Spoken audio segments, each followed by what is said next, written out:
Here I am in the mountains of Nepal, and I don't come here to find myself. Honestly, I came to lose myself, to get so far away from the noise in my head that I can't hear it anymore. The plan was a ceremony, magic mushrooms, something to just reset the system. But the plan falls apart. Chaos, and I find myself stuck in this little rented house with a group of travelers, mostly white folks, and me, the brown guy who speaks English, a peculiar creature, not quite one thing, not quite the other. To save money, I end up sharing a room with this senior white lady. Well, I say sharing. She gets the room with the window overlooking the valley. I get a couch in the hallway. Overpriced, but that's life. She has this bob cut of white hair and the softest glaze. The first thing she says to me is, "Call me mother." It's disarming. I feel I have to be straight with her. By the way, I drink, I say. Daily? She asks, without judgment. Almost. Nice, she replies. And I actually laugh. She doesn't drink anymore, she says. And that is that.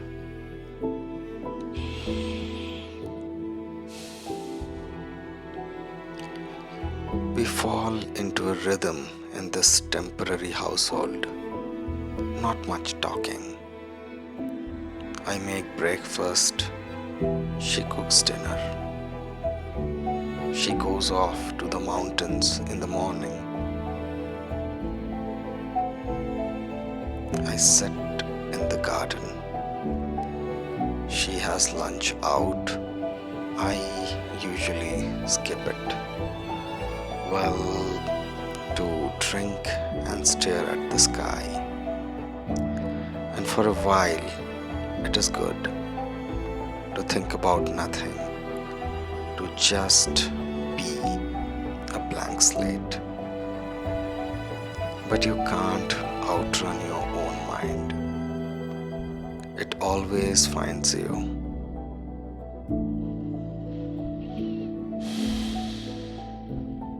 Just yesterday, mother comes back and says, very casually, "You are loud. I'm confused. We hardly speak, mother.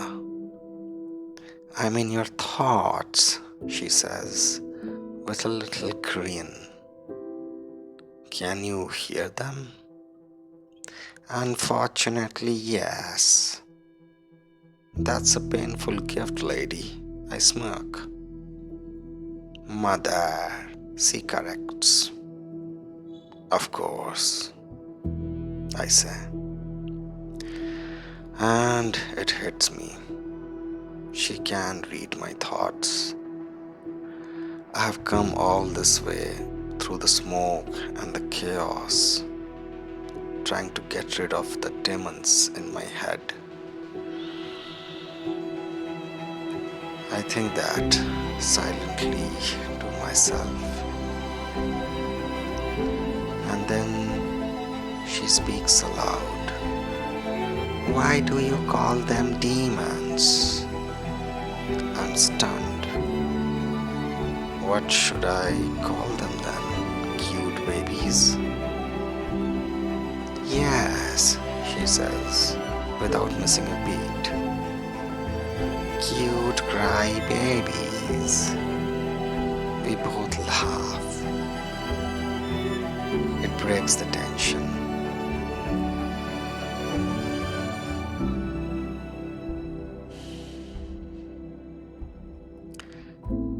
Then she gets serious. Will you allow me inside your head? I say, well, are you not already in there, mother? She says, I need your permission. So I give it. Come on in. She asked me to close my eyes, sit up straight, spine erect.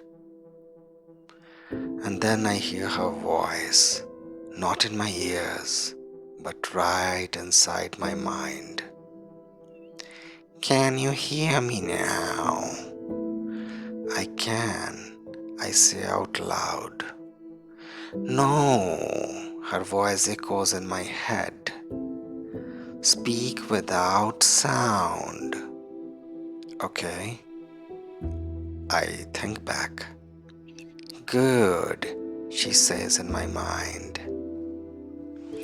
Now, show me what you've got. So I do. I give her the tour of my head, of my revenge fantasies. The main feature is a chamber. It's not a dungeon. It's more like a sterile industrial facility. Very clean, very precise. I show her my first production. I call it assimilation. In it, the subject is restrained on a medical gurney, the kind of chairs the dentists have in their offices. A nasogastric tube is guided down their nose, and I feed them a full bottle of single malt whiskey, not roughly, but with a steady, constant flow. Then, intravenous line administers precise, maximum tolerable doses of chemical cocktail, aphrodisiacs, vasodilators, Viagra. The body responds predictably, biologically.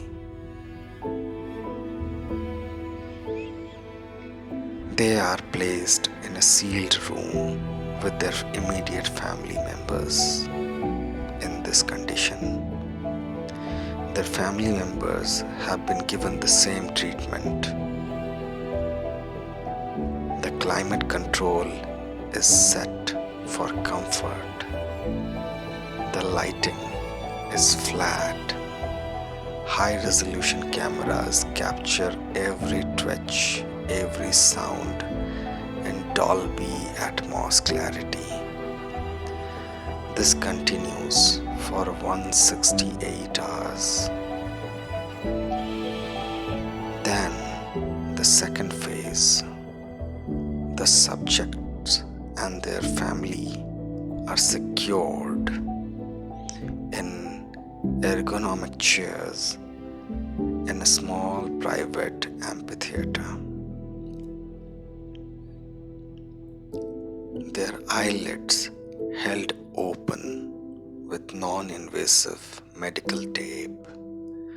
Their jaws gently but firmly supported in custom-fitted frames, not to hurt, but to prevent them from looking away.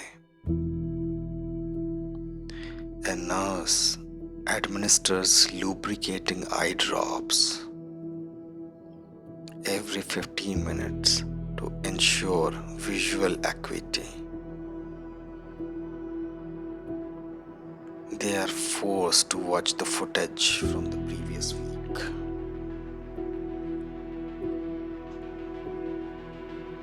large, crystal clear screen.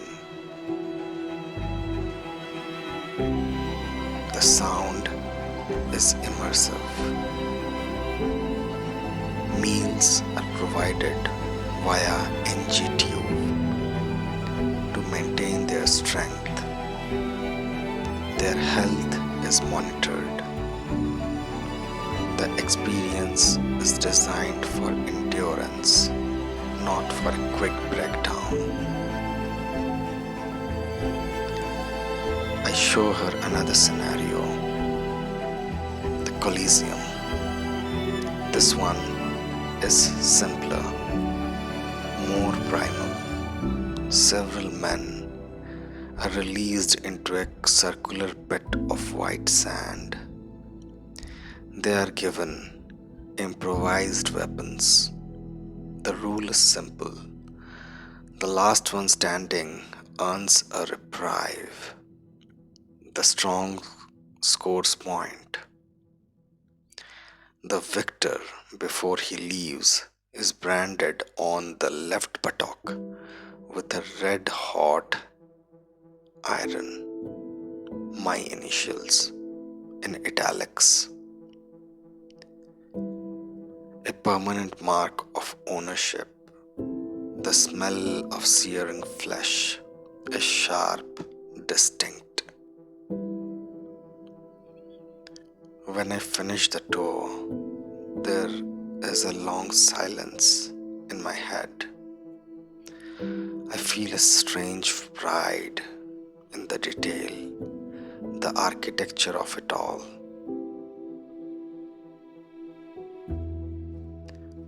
Then, mother's voice, a soft whisper that cuts through the clinical coldness. Too many renters in your head, my boy. You are giving them all this prime real estate for free? I feel a flicker of defiance. What should I do with them, mother? Her answer is nothing I expect. It isn't a condemnation. It isn't a fight. It just says, take them on your lap and listen. Just listen. And then she's gone from my mind, my head. But her words remain. Take them on your lap and listen.